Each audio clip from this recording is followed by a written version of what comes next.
Well, greetings all. I'm going to just warmly welcome you to our monthly higher education chat about all things geospatial. We do these every month on the first Tuesday, so feel free to tell colleagues, students, others. These are always very focused, they're very fun and informative. We hope that you will take advantage of these going into the future and also look at the archive. Joseph Kursky here on the Esri education team, and my colleague Kansarina Kurnia is here also.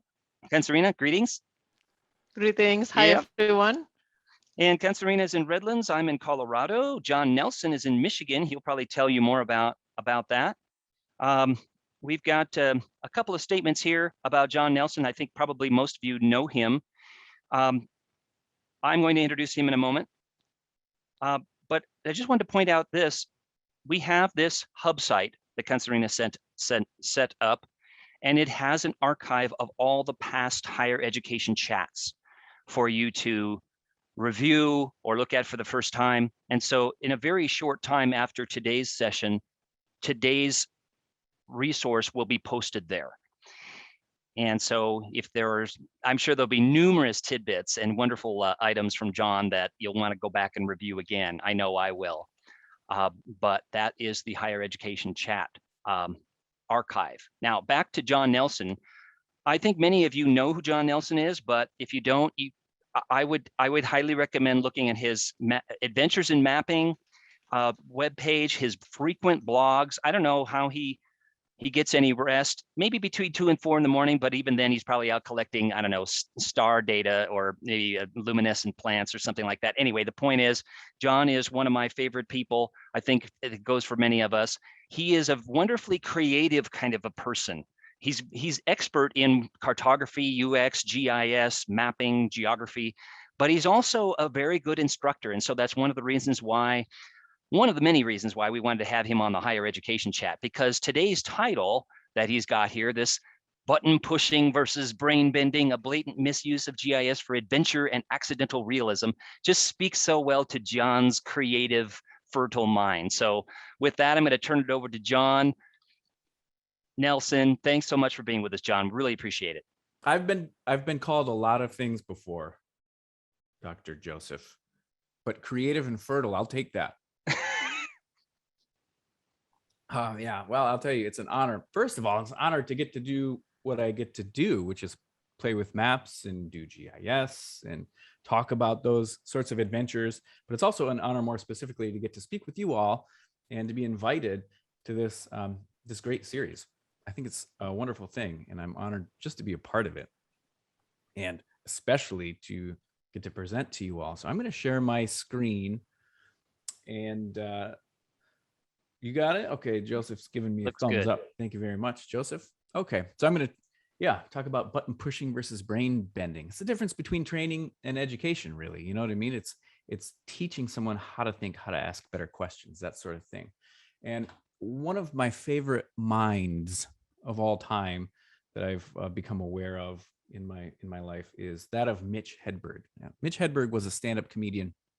He died in 2005, but his perspective was so well, first of all, it was hilarious, but it was genius. He had this bizarre way of circling around an idea and presenting it to you in an unexpected way that takes a second to really consider, because we first have to remove all the old varnish of our existing architecture of thinking and come around to what is the most literal perspective, which is what he would present things as often.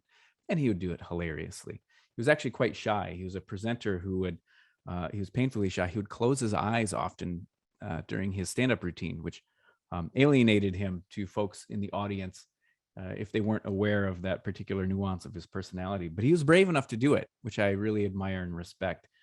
In his early days, I'm told he would turn around and face his back to the audience because he was too shy to face them.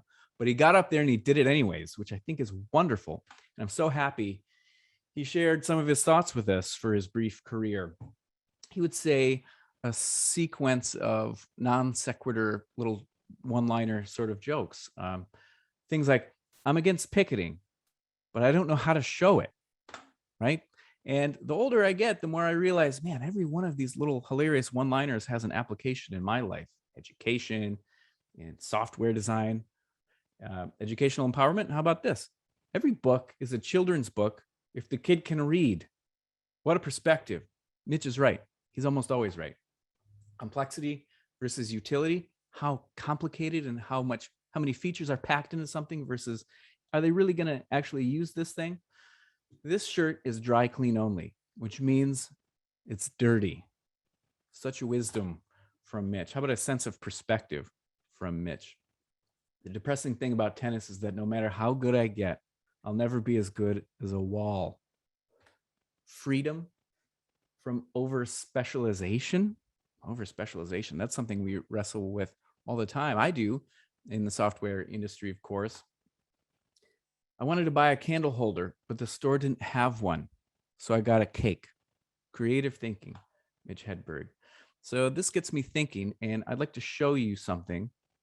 Now, if you've seen this quick demonstration already, forgive me, but anytime I have the opportunity to talk to students or by extension, their teachers and professors, I like to take a quick stab at this demo to get us thinking. So I'm going to go to Google and I'm going to search for NASA fire data, and we'll see what we get. Active fire data from NASA. Okay, so NASA is providing us with this active fire data. Let's take a look at what we've got here. Shape files, that's cool. Google Earth KML, very good. Text files. So no, not a geographic file format by any stretch, a CSV, comma separated value. Let's see. I'm going to take the whole world and I'll grab the last 48 hours from the MODIS sensor, which is slightly lower res than VIIRS, which would maybe give us too much data. I think we could handle though, but I'll just play it safe and go with MODIS.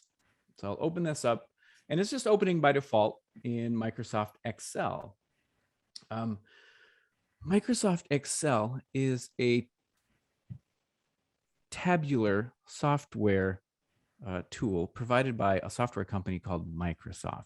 And it's really catching on. People are starting to become aware of this thing. Rows and columns and numbers inside the intersection of those rows and columns in the form of cells. Isn't that amazing? Microsoft Excel. So let's take a look at what we've got. I'll select everything and just double click the little break so we can read everything. We've got latitude, longitude. That's interesting to a map nerd like me, of course, and hopefully to you all. Brightness, scan and track. That's just the orbital position of the satellites as they whiz around the Earth, recording this information. Acquisition date, time. Which satellite was it? There's 2 satellites, so there's not a gap in coverage. So there's always some robot flinging itself around our planet without a gap in coverage. How confident is the machine that what it's looking at is actually a fire?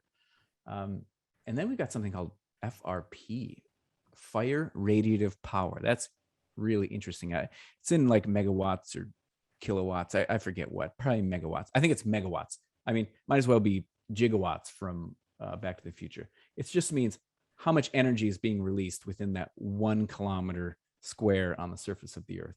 Now, these are thermal anomalies, they call them, because they're NASA. It's a thermal anomaly, but it's a fire to us. Was it daytime or nighttime? That's very cool. So we've got this set of data, amazing, made available to us freely by NASA, and it's updated all the time. And I've just grabbed the last 24 hours worth. I'm going to grab this though. I'm going to create what's called a pivot table. A pivot table. My goodness, I discovered this when I was struggling to make charts to embed in a map many, many years ago. And a colleague of mine said, well, why don't you try a pivot table? Changed my life. Pivot tables.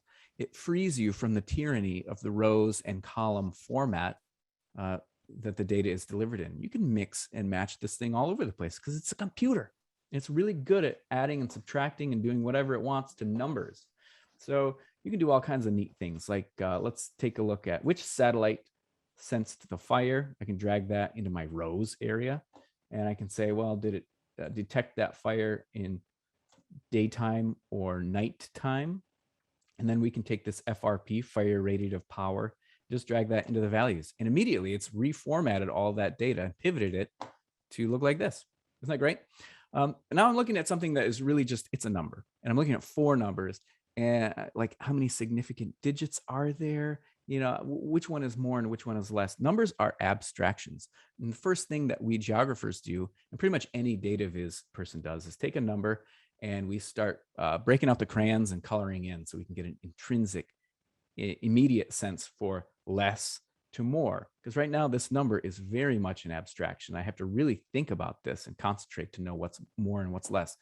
So let's go into the home tab here, and I'm just going to do something called conditional formatting. And now I immediately have a sense of less to more. It's color coded.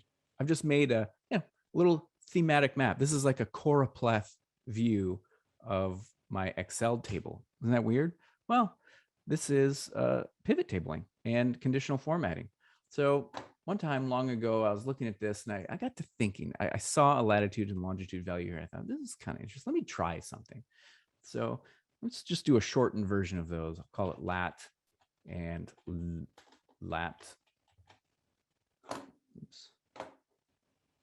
And long. And this one, I'll just do a quick little formula and say, instead of all these significant digits, I'll say, I'm going to round this to the nearest whole number, 0 places after the decimal place. Okay, so instead of negative 12.59, I've got negative 13. And I'll just double click this little green cell and flood fill that all the way on down for all of my fires. Do the same thing for longitude, equals, I'll round it, I'll select longitude value, or longitude, as Ken Field would say for sure. And I'll give it 0 decimal places, 143. So longitude 143. I'll double click this, flood fill that right on down. So now I've got a shortened version of lat long, just rounded to the nearest latitude and longitude. If you don't remember latitude and longitude, if you need a trick for yourself, which I need, or for your students, latitude is how far north or south you are on the surface of our roundish planet, how far up or down you are. Longitude is how far around you are. The way I remember it is latitude is like a ladder. You climb up and down the rungs of a ladder. Latitude, ladder, same thing. And the way I remember longitude is, it's the other one. So let me grab all of these, and now I'm going to create a pivot table. Okay. And now with my shortened latitude, let's think about this. Well, hang on a second. We're geographers. We know that latitude is just a way of describing north-south, which is up-downiness. And up-downiness corresponds to rows. So I'll just say latitude down into the rows. And the way that we manage this is I'm going to sort it Z to A, because the highest values are at the North Pole and the negative 90 values go all the way to the South Pole. And I'll take my shortened longitude and I'll drag it into the columns section, because longitude east-west is just left-rightiness. Okay, longitude is just left-rightiness. Now, when I drag my fire radiative power value in here, I get something kind of interesting. So let me grab everything. I'll just shrink these cells down to be roughly square, or as a geodesist might say, equirectangular. And I'll make this font size pretty small. Okay. And if I zoom out, got something that might be familiar to you all. I don't know if it's coming through in the resolution from my screen through the internet to your screen, but does anyone want to shout out what they recognize this as? What have I done? What have I done? Dr. Kursky, what is this? What are we looking at? I don't want to say. I want our participants to say. I think it's very clever, though, sir. Let's go, participants. What am I looking at? Map of the world with fires. Map of the world with fires. Look in the chat. It's all in the chat. Thank you so much for telling us what we're all looking at. So let me grab all of these. I like to make the background black so it really pops. And then for our conditional formatting, let's do something.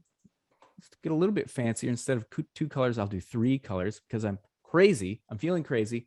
The minimum I'll set to the bottom 10 percentile. I'll make that a cool dark blue, and the middle percentile is fine, but I'll make that fiery red.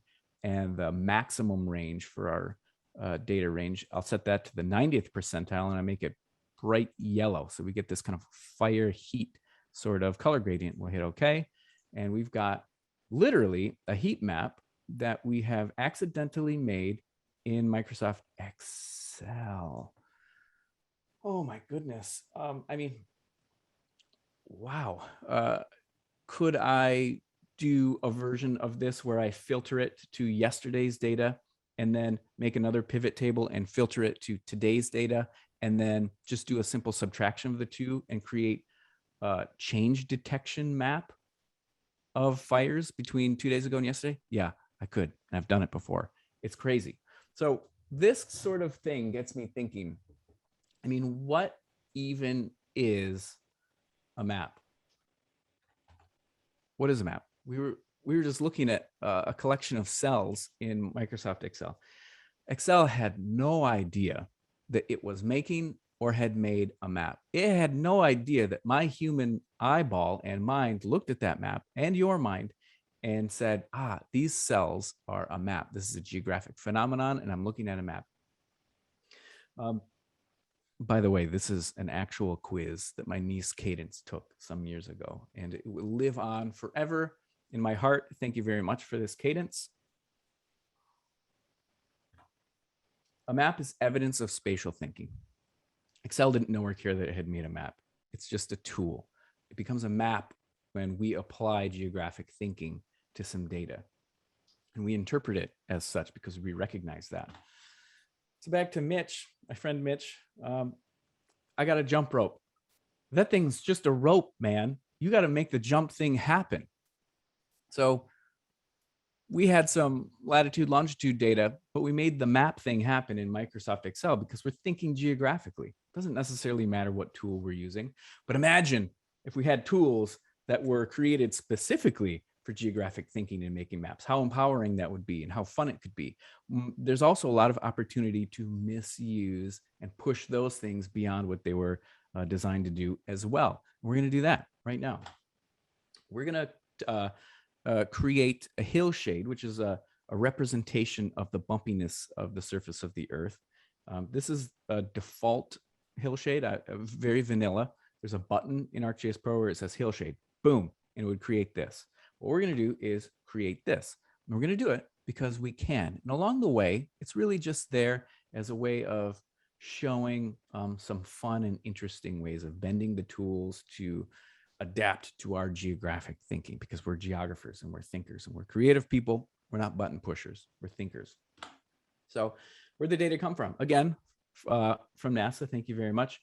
There's a geographer out there named Derek Watkins who put this really nice tool together that is a really helpful interface for downloading these bits of NASA data. They're digital elevation models.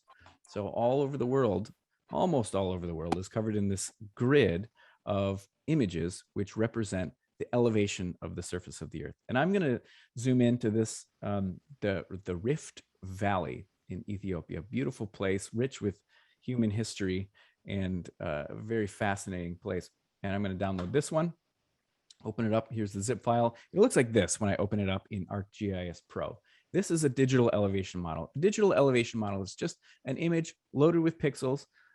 Latitude is the up downiness and longitude is the left rightiness. It's no different. We were effectively making Microsoft Excel into an image processing system. So dark values, the black values, are the lowest elevation in our area, and white values are the highest elevation in our area. Okay, so dark is low elevation, white is high elevation. We can already kind of get a sense for like the flow and the bumpiness of this area. But there's this amazing thing called hill shading, which takes that surface and it calculates, it imagines what it would look like if there was an imaginary light source, and it's all virtual.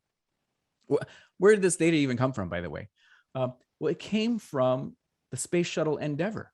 They strapped a radar sensor into the cargo bay of the shuttle, and they opened it up and flew upside down, inverted, and they had at the end of a 300-foot stick another radar sensor. So they had 2 radar sensors, and they just flew around the world over and over again collecting this information. Because there were 2, you had a binocular sense for the distance from the space shuttle, and that could be interpolated into digital elevation models, which is, I mean, that's how our eyes work, right? You got one eye, you can't get a very good sense of distance. We have 2 eyes, and we can extract a sense of depth because we have binocular vision. This is a binocular vision of the Earth, and this is the resulting data from it. Now, this area is really beautiful. You see these really kind of lovely lobate forms of cooled lava from an old volcano. We've got collapsed calderas within a collapsed caldera. Gorgeous place, fascinating for anyone who's interested in representing terrain and looking for an interesting place to represent. It's got erosional features, you know, rivers and valleys and peaks. Just a fascinating place, all within a pretty small geographic area. Now, when we think about how do you represent like a mountain range from space? Oftentimes, what we do in GIS is provide a way too detailed, highly noisy perspective of light and shadow. And we miss out because we're paying attention to all the little trees, and we miss out on the forest. So if we look at a landscape in real life, and I'll be doing that throughout this presentation, is taking observations from real life and thinking about how we can approximate this in a GIS. If we look at real life, we see all this detail, the little nuance of the river valleys and the hillocks and the undulations of this terrain. We see that in full resolution. But if we blur our eyes a little bit, we get a sense for that second order structure. You can see the general rise and fall of the slopes. And if we blur our eyes even further, we can see the first order structure. Boom, there's a big mountain range here. Boom, there's a big mountain range over there, and another mountain range in the distance with some valleys in between. First order structure. These are 3 pretty different ways of looking at the world, but each is really valuable.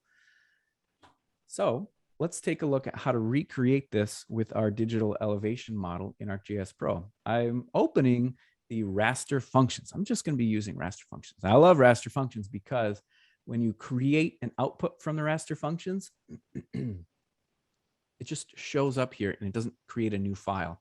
I don't start out with one image and then blow up my computer with 35 different images as I try different things. You know what I mean? That's a hassle. If you've ever had to deal with remote sensing sort of workflows, oh man, you can run out of space really fast. So what I love about Raster Functions is it's happy to just create a copy here virtually in this environment and show me what it's going to look like. I don't have to save unless I want to. And it doesn't blow up my computer and fill it up with unnecessary pixel data.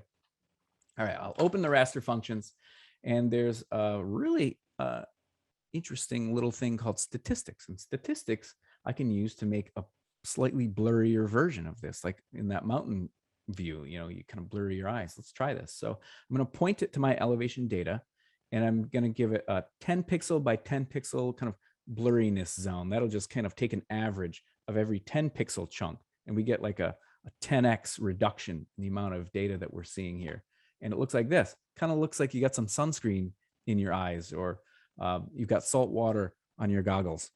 Nightmare, especially for me because I wear glasses. So it's a slightly blurrier version. Now let's turn this up to 11 and do a version that is blurred with a 20 pixel by 20 pixel blur area. And the result is an even blurrier view of this. Now I've just created, well, I've created 2, but we've got 3 elevation models: crisp, medium, and blurry. I'm going to use this as the baseline for all of these processes to come.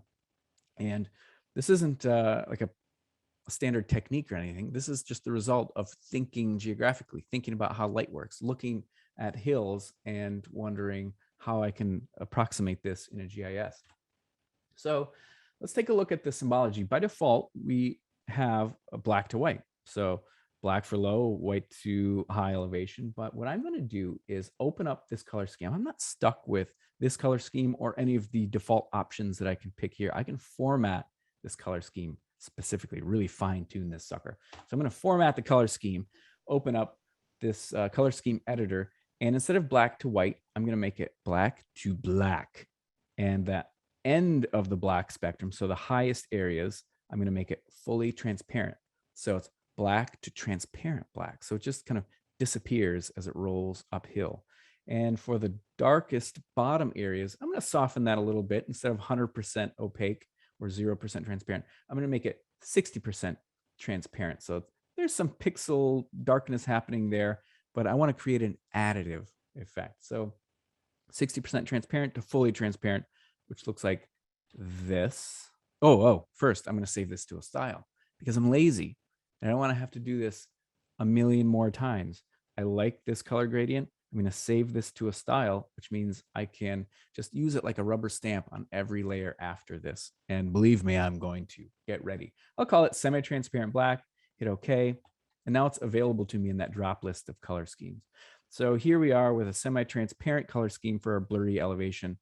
And you can see through to the moderately blurry elevation. So we're kind of blending these things. We're blended. So I'll do the same thing for the blur 10, but I don't have to do it again manually this time because I saved it as a style. I cheated, saving it. Semi-transparent black is right there in that drop list. Boom, looks like this. Now those two are blended with each other. And I'll do the exact same thing to the bottommost original crisp elevation model. So now I've got 3 levels of crispness for this elevation data, all shown at once, all kind of blurring and merging together because I'm using so much semi-transparency. 1, 2, 3, crisp, moderate, and really blurry. Now, like, why do you think of this stuff? I think of these things because I grew up watching Bob Ross paint, and he would have some of his colors would be an opaque tint, and some of them would be a transparent tint, like phthalo blue. Bob Ross liked to add layers and stack things up. And I was a little kid and I watched Bob Ross and I soaked that up. And I'll tell you a personal anecdote. I especially loved Bob Ross because he had hair like he had. When I was a young boy, I had very bad asthma and I had to take a medication that made my hair stand on end. And I looked like a white dandelion. And I saw Bob Ross on TV rocking this haircut. And I thought, you know what? I don't have it so bad. He's a lot like me and he's out there loving it, and he owned it, and it helped me own that, and it gave me some more confidence. So I thank Bob Ross for that. I also thank Bob Ross for his many glorious life lessons in the form of little comments that he would make in his paintings, like there are no mistakes, only happy accidents. And he is right. There are no mistakes, just happy accidents. Take a look at a mistake and see, oh, that's an opportunity for innovation. Speaking of which, the only reason we have radar, the only reason that the space shuttle had a machine on it called radar is because Alexander Popov in the late 1800s was testing a device that was a very rudimentary radio receiver to detect distant lightning strikes. And he thought, maybe I can make something that can detect distant lightning strikes that'll interfere with this very basic, very new radio receiving technology. He was trying it out, right? And he thought, well, maybe I can use this to communicate over distance from one boat to another. So he was on a boat communicating, testing communication between these 2 boats, and a third boat happened to pass between those 2 boats and interrupted his signal. And he made a note of that. That wasn't a terrible day for humanity, because Alexander Popov, instead of throwing away his data because it was noisy or starting over, said, ooh, this is interesting. I didn't expect this to happen. Some thing just interfered with my signal. Maybe we can work from this. And over the generations, that becomes radar, detecting things at a distance without sensing them with our own eyeballs. So now let's take a look at hill shading.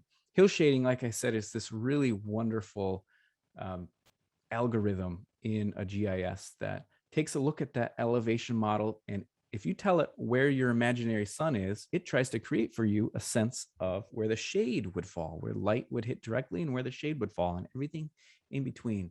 And the results are lovely and exciting. I'm going to share them with you right now. So here we are in the raster functions. There's a group called surface. Oh my goodness, so many cool things in the surface group of raster functions. I'll choose hill shade. Boom, hill shade. And I'm going to point it to my original crisp elevation. And I'm not going to change anything. I'll just leave it all default and say, boom, make a new layer. Hill shade. Glorious. I love it. We're done. Just kidding. We're not done. you could be done. And oftentimes people are done. But the whole point of this is just pushing things past the default and seeing what we get.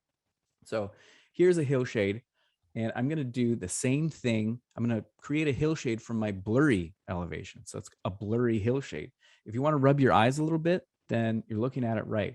And I'll do the same thing for my really blurry elevation. So now I've got a first order structure representation here, right? And if I open up my Symbology panel and click on the trusty old semi-transparent black gradient that I saved as a style, I can apply it to this blurry elevation. I'll apply it to my moderately blurry elevation, and I'll apply it to my crisp hillshade. So I've got 3 levels of hillshade blur on top of 3 levels of elevation blur, and I'm stacking these things up, and the opacity is kind of building up. And every layer we add, it's going to get a little bit darker. So here's what we've got. We've got crisp hillshade, we've got moderate hillshade, and blurry hillshade. That's what we're working with. Now, if you take a look at steep ridges, when I was younger, I hiked down and out the Grand Canyon. The walls of the Grand, this is not the Grand Canyon, by the way, but here's a good example. The walls of very steep areas tend to have less direct sunlight. It's more incidental, and the vegetation that happens to grow along those areas is a little bit darker. And so steep slopes will appear darker from the air. If we're in the airplane looking down, steep slopes are going to look darker than flat areas. Kind of makes sense, right? So let's use this thing called slope. Now, slope will calculate how steep it is based on that input elevation model, which is a really handy tool. So here we go. I've created a slope layer based on my elevation, the original crisp elevation. Now, black areas are very flat, and bright white areas are very steep and abrupt. But if I open up my Symbology panel and just invert this, oh my goodness, we're looking at something pretty hillshady already. It's really remarkable how much actual hillshade benefit you get from just creating a slope, not even doing a hillshade. So I'll do the same thing for my moderately blurry elevation again. And then lastly, of course, my really blurry elevation. So I've got first order slope structures here, right? Crisp, moderate, and first order structures appearing. And because I want to blend these all together, again, of course, I'm going to apply my semi-transparent color scheme to all 3 of these. Now you get this stacking effect of all these layers. I don't know how many layers I've got going right now. 9, 10. Who knows? There's no way of knowing. Okay, so now what? So far, we've only been adding darkness, and that adding darkness is an additive function, adding shadow, shadow, shadow. Let's add some brightness back into this. Let's break out the white paint Bob Ross would do. Maybe he'd put it on his palette knife and scrape it down and start creating the sunlit side of a mountain, which drove my grandma Beatty insane, by the way, because she was more formal in her thinking about painting. It has to be a brush. He's using his palette knife, which is supposed to be only for mixing colors. He's using it to paint with. That's heresy. It worked, right? It was a tool that was available to Bob, and so he used it, and it was lovely. So let's add some highlights here with some white pixels. So I'm going to open up those raster functions. Once again, I've chosen hillshade, and I'm going to apply it to that original crisp elevation. Boom, here it is, standard vanilla hillshade. And I'm going to open up that color scheme. Instead of black to white this time, I only want to keep the highlights. So I'll make it white to white, and the non-sunlit areas I'll make fully transparent white, and then I'll just slide that slider over. So only like the most sun illuminated dancing parts of our terrain are going to get tipped with a little bit of white paint. And you get this. Now we're adding in some light instead of just stacking up shadow. We've stacked up a ton of shadow. Now we've just brought in just a little bit of light. Now, I've also hiked around Bryce Canyon. Bryce Canyon is known for these hoodoos and its abrupt shifts in elevation. And I think our human minds, actually our visual system, including our eyes and our brain, the physical construct of our eyes, the way that it detects brightness and the way our brain interprets it, we enhance edges. We look for contrast, and our brain boosts contrast. Our eyeballs will boost contrast if you are looking at it. Maybe it helps us see a lion in the grass, or maybe it helps us keep our eyes trained on a safe part of a rocky path or a climbing up a hill. Whatever the reason, we've got this amazing visual system that's designed to look for edges and shifts in elevations, corners that you can grab onto or see. And let's try to replicate this in a GIS. All right. So what you've seen so far is kind of standard, not standard use of these tools, but still a pretty vanilla implementation.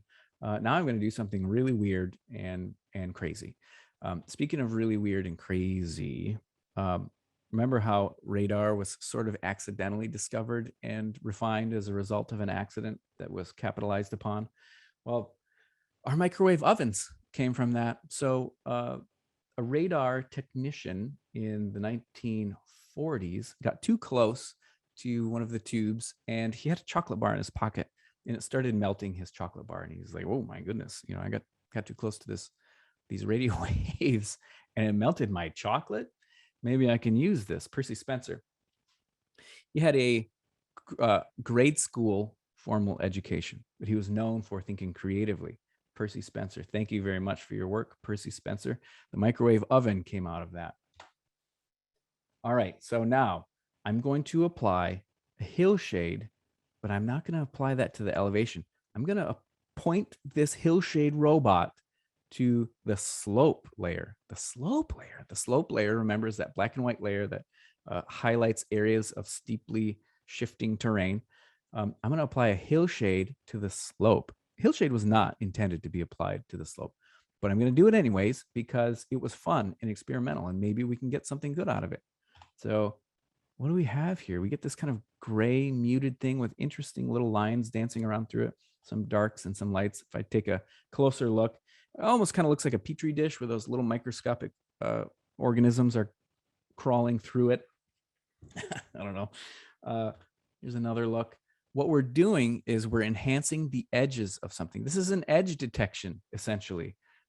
We do edge detection on satellite images, but I've never seen anybody do it on elevation in this manner. So we've accidentally created an edge detection layer, but now we need to get rid of all that opaque gray stuff in the midtones. So let's open up our Symbology panel. Once again, color scheme editor, instead of black to white, I'm going to kind of punch a transparent hole in the middle of this gradient and snug in the black and the white based on some trial and error that I've done off camera, and see how this looks. Now we're keeping only the light areas and the dark areas, and we're kind of washing away all that neutral gray areas. We've got an edge detection layer. Just to give you some sense for what we're seeing, this is with that layer, this is without it. Without. Here's another part of the beautiful terrain of this area. With edge detection, without our accidental hack edge detection. Without.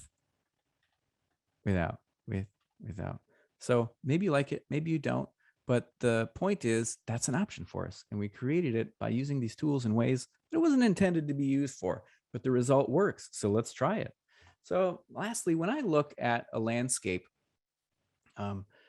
you're going to have generally darker areas at the bottom of a valley than you do at the top, because the areas at the top are getting much more direct sunlight and benefiting from more scatter of that sunlight as it bounces around on the surface. But the lower you go in elevation, the more only incidental the illumination becomes. Like none of this area in this little river valley at the bottom is benefiting from direct sunlight.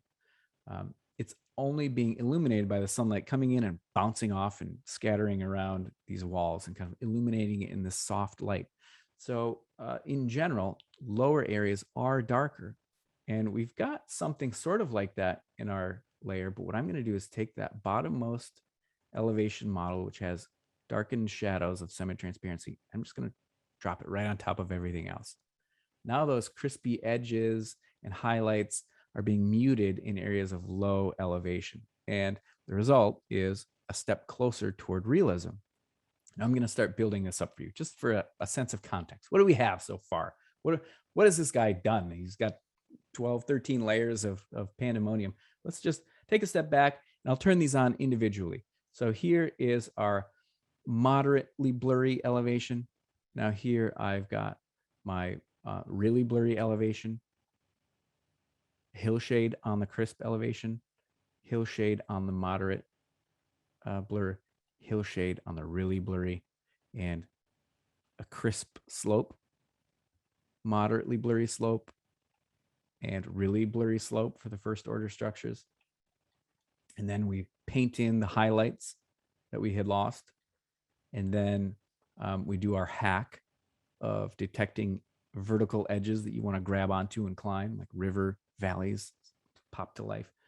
And then lastly, we drag our original elevation and we bring it all the way to the top to cover up stuff. So it's only getting incidental light. And you know what? That's it. That's pretty much what I have to show you. But lastly, I'm going to take all of these and I'm going to put them into one group because there's some weird thing I want to show you. I'll group these. I'll call it Weird Hill Shade. And I'll add a base map and I'll choose imagery. Could be any base map, but imagery is fun. Let's see what we get. So here's imagery sitting underneath all these semi-transparent layers of shadow and light. Just for your reference, this is what the imagery looks like by itself. And this is what it looks like with all of our hillshade layers turned on without with. And there's a thing called blend modes in ArcGIS Pro, and pretty much any graphic design software, graphic designers live and breathe and swim around in blend mode. So I was so happy when blend modes became available in ArcGIS Pro, so that, you know, we're geographic artists, you know, we're spatial designers. We need this tool. So here's a tool. And instead of just appearing on top of the imagery, I'm going to pick a blend mode called Luminosity. Now, Luminosity is a blend mode that the robot of ArcGIS Pro says, well, instead of just showing it on top of, I'm going to take all the colors from whatever's underneath, and I'm going to bake those colors into the texture and tones of the layer I've applied this luminosity blend mode to. Sounds weird, but you know what? I just try stuff, and if it looks good, you go with it. And the result is this. Oh my goodness, I love it. I want to roll around in this. Speaking of melted chocolate, I mean, look at that. It's wonderful. And we're baking the texture of the hillshade in with the color, the hues of the imagery. And the cool thing about this is, since it's a base map, it like gives us new tiles at every zoom level, and it looks great as I pan and zoom in and out. A couple of examples from all over my geographic area of interest. Now, I hope you weren't taking crazy notes as I was going, thinking, you know what, I can just watch the video later. That's great that you can watch the video later. Thank you so much to the team for recording these and making them available. Also, this is available to you as a Learn lesson. So the Learn team has assembled this whole process, and I'm very grateful for the work of Heather Smith, a colleague of mine here, taking all these crazy thoughts and assembling them into a useful lesson that you can follow and that you can share with your students, and hopefully get them thinking a little bit deviously about what they can do with GIS. So Mitch Hedberg, of course, I mean, I'm going to wrap it up with a Mitch Hedberg quote. I bought a house. It's a 2-bedroom, but I think it's up to me how many bedrooms are in it. Don't you? You know? So you're given something and you're told what it is, but it's not, it's totally up to you to decide what it really is, right? You can put a bedroom anywhere you want. It's your house. That's up to Mitch how many bedrooms are in that 2-bedroom house that he bought. And I mean, I said I was going to close with a Mitch Hedberg quote, but I'll close, since you are educators, some of my very favorite people in the world, especially geographic educators, with a quote from Fred Rogers, one of the educators that had the biggest impact on my life and my development, in my way of emotional thinking. And he said, at the center of the universe is a loving heart that continues to beat and it wants the best for every person. Anything that we can do to help foster the intellect and spirit and emotional growth of our fellow human beings, that is our job. Those of us who have this particular vision, which is you, must continue against all odds. Life is for service. And I want to thank you for your service. That's all I have to say about that. Thank you very much, John. That was as I anticipated, incredibly relevant, insightful, fun. You're modeling good instruction as well as your vast expertise. You know, the Fred Rogers quote reminds me that, you know, kind of related to what you were talking about earlier and what we would try to model before our students. People were telling him, no, you can't use those puppets. Kids won't like that stuff. And he was like very steadfast. I have a degree in child development and psychology. I know what I'm doing. And he just did it. So it's a good inspiration on that level too. We do have a few comments here besides lots of accolades. And I think most of the folks like me during the session were actually quite enthralled by the techniques that you were using. But they're starting to come in now. Our colleague over in Belgium, Luc Zwartjes, he's wondering, hey, can you publish this result as a layer to be used in ArcGIS Online and also maybe in a 3D scene in ArcGIS, in the 3D scene viewer? Sure, absolutely. What I would do in that case is I would share this map as a tile layer, and I would bake all of these layers into one tile layer that I could just turn on or off in ArcGIS Online.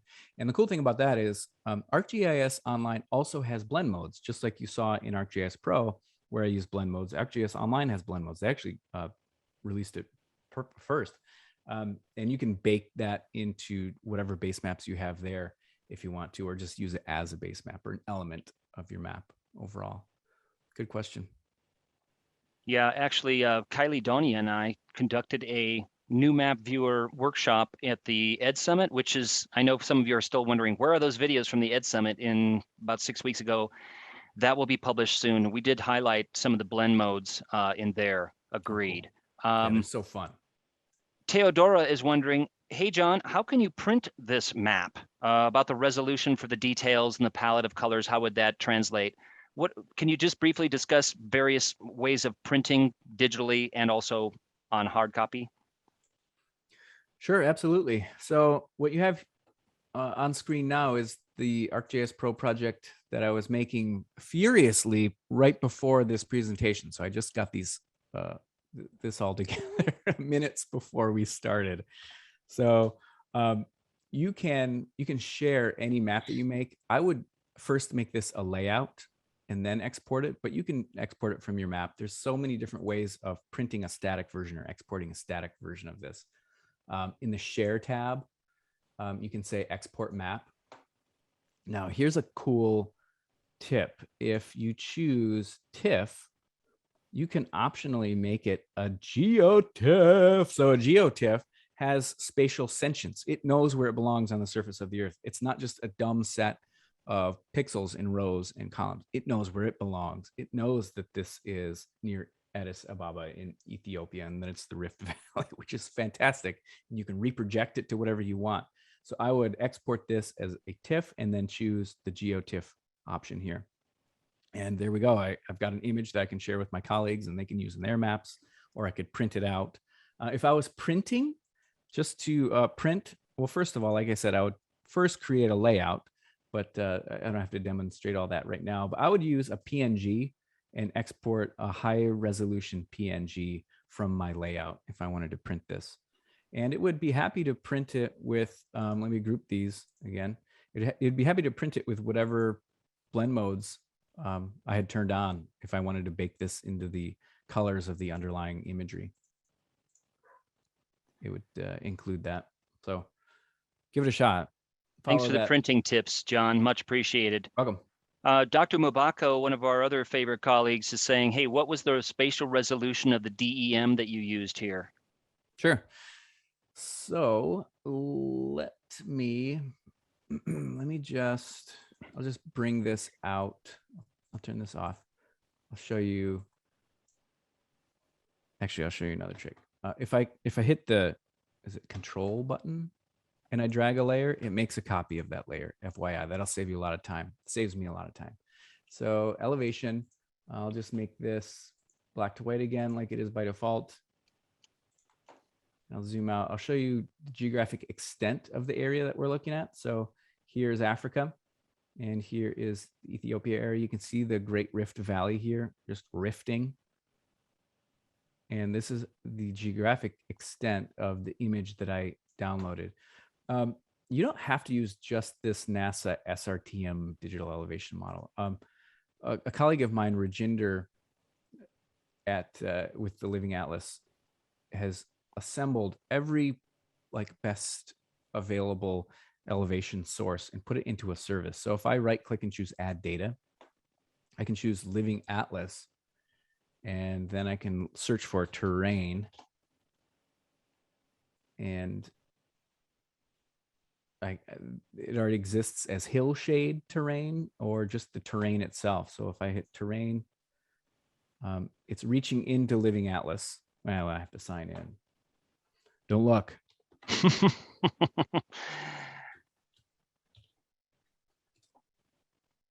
And it'll pull that in as an image service. The cool thing about this is it covers the whole world, and the scale that it supports is bonkers. The technical term is bonkers for the scale that it supports. So you can see it covers this whole area, and it will cover this whole area too. But your question was about this SRTM. This is 30-meter resolution elevation data from SRTM. SRTM 30-meter elevation. So every pixel is a 30-meter square. It was pretty interesting when astronaut Gori was speaking to us at USGS and how his technical details about how they had to keep that boom on the shuttle. Just so that it wasn't too far forward and too far back. It was an incredible feat of engineering to do that, because it was in danger of snapping off. And yeah, it's pretty cool to hear that. Wow. Hey, John, here's another thing. I was actually wondering about this same thing too, but Budi Gayawali is asking, hey, that intro activity where you had the pivot table and then you basically simulated a map with the, it's a great way of teaching what GIS is all about. Is that written up as a lesson anywhere? I've written a short how-to quick tutorial in LinkedIn, and I'll share the link right here. Oh, you're the best. Thanks. Chat. Yep. So there you go. And that's using fires, but here it is using every recorded earthquake, which converges to show the tectonic boundaries of the Earth itself. Here are historic hurricanes, which show you this global pattern. Hurricanes hate the equator. They can never pass over the equator, and you get this sense of Coriolis effect where they kind of spin off and move in a clockwise direction in the northern hemisphere. Here's fires, of course, for the whole world. And by the way, you can use a higher resolution. You don't have to map. You don't have to round it in Excel to 0 decimal places. If you leave 1 decimal place, you have 10 times the width and height resolution. So 100x resolution. I didn't do that because that's a lot of cells, but you can do it. This is this is tornadoes in the United States rendered as an Excel table. So there you go. Yeah. So by rounding it to the nearest degree, it was faster, but it was also very effective. You could definitely see the outline of the continents and so on. Yeah, thanks. It's a nice trade-off. It was a good scale. Here's another thing, John, if you don't mind. I partially answered this, but Rosanna is wondering, hey, do we have raster sharing capability? And I said, yes, we can share tiles. Do you want to expand on that? What kinds of ways that we can share raster from Pro into online? Sure. With raster, really my favorite way of sharing raster is as image tiles. I would share this map. So I would come up to the map and I would right click and I would, let's see. Well, I'm on the spot. Maybe I'm not doing it right, but there is a way to share this map. Here we go. Share this web map. And I'll turn off my test terrains. You know what's exciting? My sister, who lives in the state of Washington, and my dad just arrived here, and I can hear like the chatter in the background, which gives me so much joy in my heart. I love that. So if you can share the map, you can choose how you want to share it. And I would, well, what is this? Share as a web map configuration. Joseph, you can probably provide more details. Yeah, and after Ken the Serena fact, has yeah. also partially answered this, and we don't Okay, want good. to Thanks. spend too much time. But basically, yeah, we can chat with you more, Rosanna. But you can share layers, you can share maps, you can vector, raster, and other So lots of different ways to share, and there's several different ways to do it in Pro. There's a share tab on the top, and then of course there's the when in doubt, right click, and there's sharing, as John is illustrating right there as well. So there's several ways to do it. But yeah, it's pretty powerful. And then you can bring it into ArcGIS Online and do some things with it. And Ken Serena was just telling me the other day about our new image capabilities, which are just newly arrived in ArcGIS Online, where you can do some image analysis in an ArcGIS Online, which is amazing, right? I mean, it's like, how can this even be in ArcGIS Online? Some of these capabilities, it's truly mind-boggling, and great time to be entering into GIS if you're new to this field, or if you're trying to encourage students, hey, this is the time to start digging into these tools. I just think this is a very exciting time for geospatial. Hey, John, speaking of your house analogy with who says it's 2 bedrooms, if you want to just briefly mention I like to think of the B-52 song Love Shack. I think of yours is the Map Shack, right? Tell us about that room that you're in right now in the North Woods there. Oh, thanks. Yeah. Well, this is I started at Esri as remote, so I've been remote even before everybody else had to go remote, because I live here in Michigan and I work remotely, and I've got a large family, and I knew it was very important for me to have like a space where I could go and close a door and work. So this is a 8-foot by 12-foot wooden shack that is heated in the wintertime, which is nice, where I can just go and get my job done. What if I like open, I'm going to take this little camera so you can. Oh gosh, this is There's awesome, John. Look at my ceiling fan. That's the ceiling fan of a geographer. That is truly awesome. Yeah. An old, it brings geo tears. Yep. Yeah. A barn beam from a barn north of me, about a half hour in Ithaca, Michigan, that was hewed by hand hewed. You can see the joinery in the 1800s. It's kind of fun to look at. It gives me a you've got some historical, structure in there as well.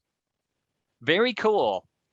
I just think of, the geo vibrations that come out of that map shack of yours are just, they're touching people all around the world. And I totally agree with you, John. These educators that are on here today and then in the wider community, we salute you all. Innovating at a time of disruption is really something commendable, that you're still lifelong learners. You still want to do the right thing with the students, and you're touching many lives. So again, I join John and Ken Serena and my other colleagues that are on here today and saluting you all. And again, our team, in a wider sense, John, Ken Serena, and us, we want to hear from you about the struggles that you're going through, the questions that you have, but also we just salute you. We want to encourage you, support you in whatever ways that we can. Curriculum advice, making sure that you've got the tools that you need, the data sets, all the rest of it.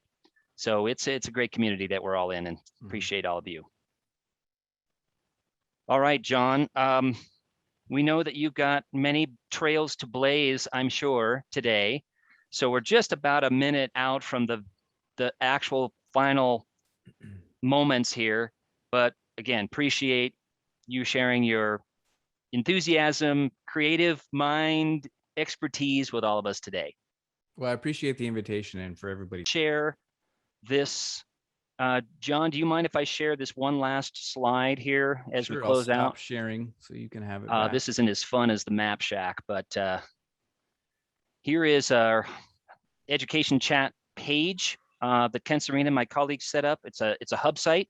We have a whole session on Hub, but this is where today's session will be archived and where all the past and future ones will be as well. So keep in touch with that, maybe bookmark that page. All right, folks. Many thanks. Be well and map on.